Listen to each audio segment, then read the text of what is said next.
So for today's update, mauntin ni ako ang airy pot nga Hoya Carry variegated.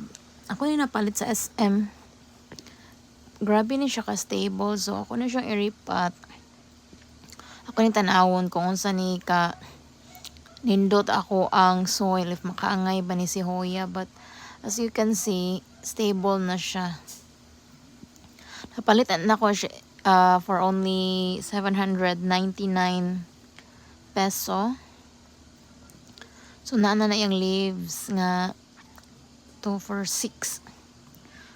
So muna iyang zoom in. Grabe ni siya ka alagaon nga tanom no, kay di siya pwede manitan, di siya pwede mauwanan, di siya pwede nimo i-water apil yung leaves. So ori ra jud ka sa iyahang roots. Then mo niya akong favorite nga tanom, mag-una ko ni napalit sa Balamban. Kanang purple is Persian Shield. Then ako na siyang gripat bag-ulang. Then kani siya is para sa mosquito, para